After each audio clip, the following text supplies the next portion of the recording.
महिलाओं को मिलने वाले इस अधिकार का जिसने विरोध किया है, जिसने विरोध किया है, देश की महिलाओं ने उन्हें माफ नहीं किया है।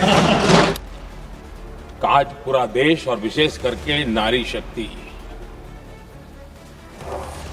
हमारे निर्णय तो देखेगी, लेकिन निर्णय से ज्यादा हमारी नीयत को देखेगी। हमारी नीयत की खोट देश की नारी शक्ति कभी माफ नहीं करेगी। और इसलिए मैं आज अपील करने आया हूं आपके पास कि इसको राजनीति के तराजू से मत तोलिए। ये राष्ट्रहित का निर्णय है।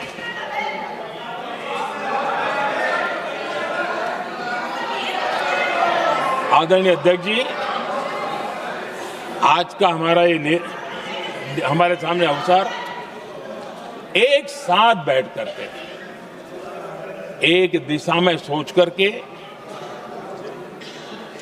विकसित भारत बनाने में हमारी नारी शक्ति की भागीदारी को एक खुले मन से निर्णय करने का अवसर है, स्वीकार करने का अवसर है।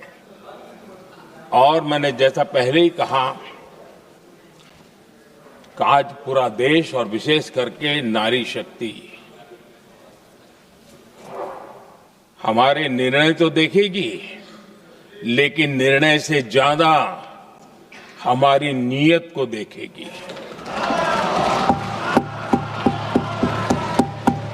और इसलिए हमारी नीयत की खोट देश की नारी शक्ति कभी माफ नहीं करेगी।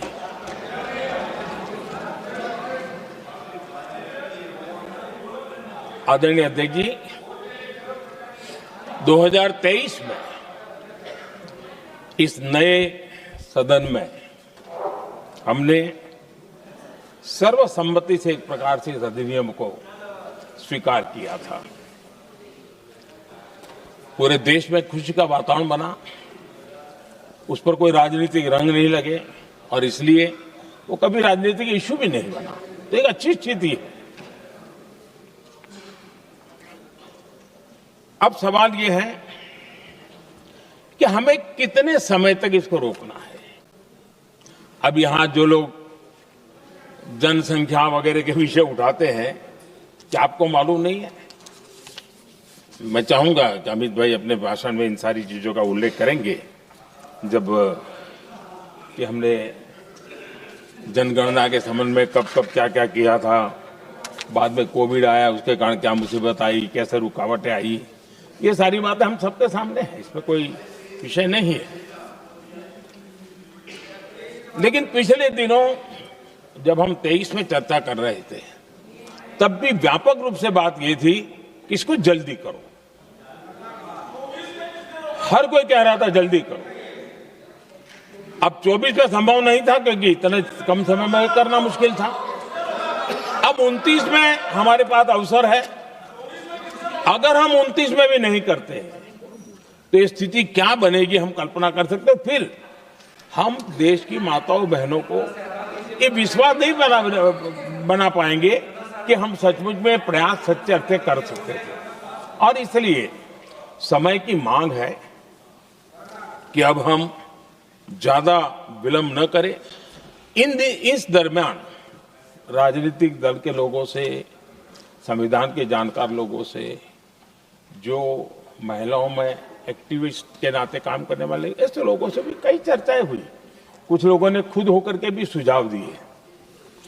सारा मंथन करते करते करते और यहां भी सभी दलों से लगातार बातें इनकी होती रही है। स्ट्रक्चर वे में हुई है, इनफॉर्मल भी हुई है, और उसमें से आखिर बना हुई एक कुछ रास्ता निकालना होगा ताकि हम हमारी माताओं बहनों की शक्ति को जोड़ सकते हैं। आदरणीय अध्यक्ष जी, मैं एक बात जरूर कहना चाहूंगा। यहां बैठकर के हमें किसी को संविधान ने